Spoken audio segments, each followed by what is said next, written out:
बिस्मिल्लाहिर्रहमानिर्रहीम अस्सलामुअलैकुम। आज हम बनाएंगे ईद स्पेशल बहुत ही ज़्यादा मज़ेदार सी रसीली और बहुत ही ज़्यादा टेस्टी किवामी सेवइयों की रेसिपी। इसको बनाना बहुत ही ज़्यादा आसान है। परफेक्ट मेजरमेंट के साथ बहुत ही मज़ेदार सी ये किवामी सेवइयाँ बनाकर तैयार करेंगे। आप ईद वाले रोज़ इसको बनाइएगा क्योंकि ये बहुत ही जल्दी और आसानी के साथ बनकर तैयार हो जाती है।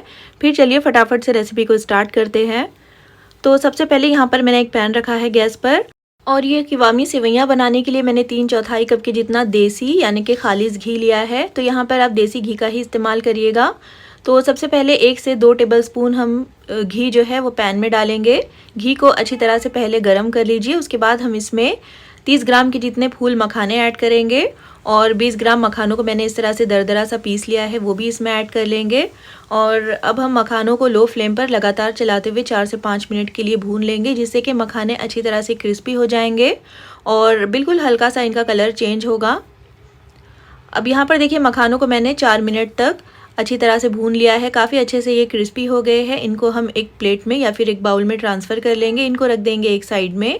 अब उसी पैन में फिर से 1 से 2 टेबलस्पून घी और ऐड कर लीजिए।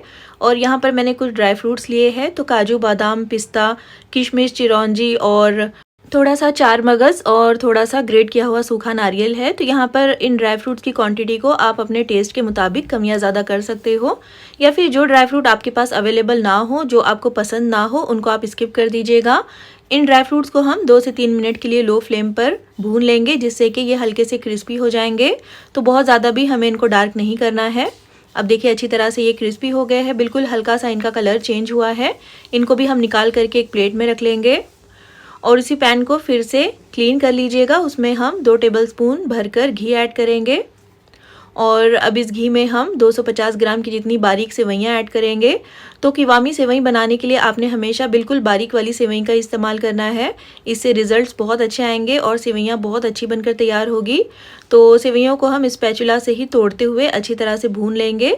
ये सेवइयाँ ऑलरेडी भुनी हुई है, लेकिन फिर भी हम इसको घी में कुछ देर के लिए भूनेंगे। और अगर आपकी सेवइयाँ बिल्कुल भी भुनी हुई ना हो तो फिर आपको उनको भूनने में टाइम थोड़ा सा ज़्यादा लगेगा। और क्योंकि ये भुनी हुई सेवइयाँ है, इसलिए मैं इनको 4 से 5 मिनट के लिए भून रही हूँ। लेकिन अगर आप अनरोस्टेड वाली सेवइयाँ ले रहे हो तो उनको 8 से 10 मिनट के लिए अच्छी तरह से भून लीजिएगा, जब तक कि इन पर अच्छा सा गोल्डन ब्राउन कलर नहीं आ जाता। तो इस तरह से घी में भूनने से सेवइयाँ बहुत ही ज़्यादा टेस्टी और मज़े की बनकर तैयार होती है। अब देखिए तकरीबन 5 से 6 मिनट तक मैंने इनको लगातार चलाते हुए भून लिया है और बहुत अच्छा सा इनके ऊपर कलर भी आ गया है। इस पॉइंट पर मैंने गैस की फ्लेम को ऑफ़ कर दिया है। अब हम इसमें दूध ऐड करेंगे। तो 250 ml यानी कि 1 कप भरकर ये गर्म दूध है। गैस की फ्लेम अभी ऑफ़ है और दूध को हम इस तरह से फैलाते हुए सेवइयों के ऊपर डाल देंगे। तो हर तरफ अच्छी तरह से बिखेरते हुए डालिएगा। उसके बाद हम इसको एक बार अच्छी तरह से स्टर कर लेंगे ताकि दूध जो है सेवइयों में अच्छी तरह से मिक्स हो जाए। और दूध डालने के बाद हमें सेवइयों को पकाना नहीं है। जब ये अच्छी तरह से मिक्स हो जाएगी तो हम इसको कवर कर कर एक साइड पर रख देंगे, जिससे कि गर्म दूध होने की वजह से सेवइयाँ जो है थोड़ी सी सॉफ्ट हो जाएगी। तो अब इसको कवर कर दीजिए और रख दीजिए एक साइड में। अब हम चलते हैं अगले प्रोसेस की तरफ। तो यहाँ पर एक पैन रखा है मैंने गैस पर, इसमें मैं 1 टेबलस्पून घी ऐड कर रही हूँ। अब इसमें हम 250 ग्राम की जितना मावा यानी कि खोया ऐड करेंगे। तो ये होममेड खोया है, आप चाहो तो मार्केट से जो रेडीमेड मिलता है उसका इस्तेमाल भी कर सकते हो। और इस मावे को हम 1 से 2 मिनट के लिए अच्छी तरह से लो टू मीडियम फ्लेम पर भून लेंगे, जिससे कि इसकी शेल्फ़ लाइफ बढ़ जाएगी और किवामी सेवइयाँ जो है वो जल्दी ख़राब नहीं होगी। अब देखिए अच्छी तरह से मैंने इसको भून लिया है। गैस की फ्लेम को ऑफ़ करके हम इसको भी रख देंगे एक साइड में। अब सेवइयों के लिए चाशनी बनाने के लिए मैंने एक कढ़ाई रखी है गैस पर और जो बचा हुआ घी है तकरीबन 2 से 3 टेबलस्पून के जितना होगा ये, वो सारा हम कढ़ाई में डाल देंगे।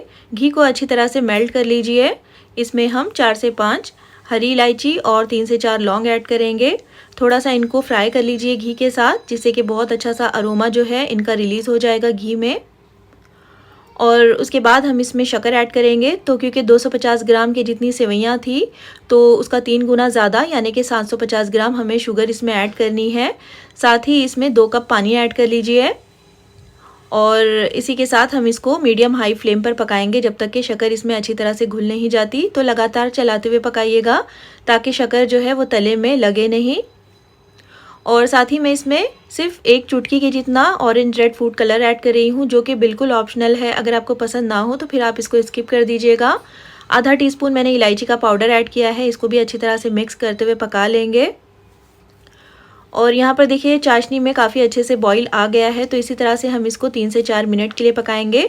हमें इसकी बिल्कुल एक हल्की सी तार वाली चाशनी बनाकर तैयार करनी है। बिल्कुल हल्का सा एक तार इसमें आ जाए जब तक ही हम इसको पकाएंगे। देखिए इस तरह से 4 से 5 मिनट हो गए हैं, तो थोड़ी सी चाशनी स्पैचुला पर ले करके हम इसकी तार चेक कर लेंगे। देखिए बहुत गाढ़ी सी इसकी तार नहीं आ रही है, बिल्कुल हल्की सी तार इसमें आ रही है। तो बस अब हम गैस की फ्लेम को बिल्कुल लो कर लेंगे और इसमें आधा टीस्पून केवड़ा वाटर ऐड करेंगे। साथ ही ये जो मखाने हमने रोस्ट करके रखे हुए थे वो ऐड कर लेंगे और ड्राई फ्रूट्स भी इसमें डाल देंगे। तो थोड़े से ड्राई नट्स मैं यहाँ पर बचा रही हूँ, इसका इस्तेमाल हम फाइनल में गार्निशिंग में करेंगे। तो इन ड्राई नट्स को रख देंगे एक साइड में और साथ ही ये जो हमने मावा भून कर रखा हुआ है वो भी हम इसी में ऐड कर लेंगे। और इन सारी चीज़ों को हम एक बार अच्छी तरह से मिक्स करते हुए हाई फ्लेम पर पकाएंगे जब तक कि चाशनी में फिर से अच्छे से बॉईल नहीं आ जाता।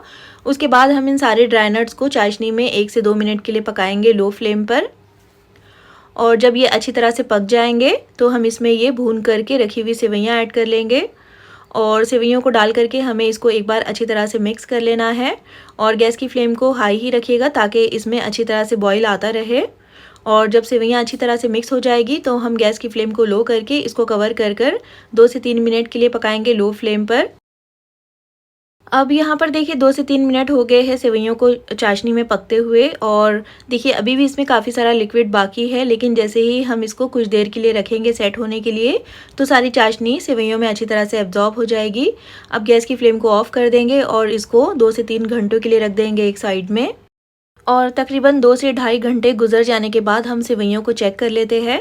देखिए अच्छी तरह से सेवइयों ने चाशनी को एब्जॉर्ब कर लिया है, बिल्कुल हल्की फुल्की सी इसमें चाशनी बाकी है और बहुत ही ज़बरदस्त और मज़ेदार सी बिल्कुल रसीली सी हमारी क़िवामी सेवइयाँ जो है बनकर तैयार हुई है। बिल्कुल भी ये अकड़ी नहीं है, ना ही ये हार्ड हुई है।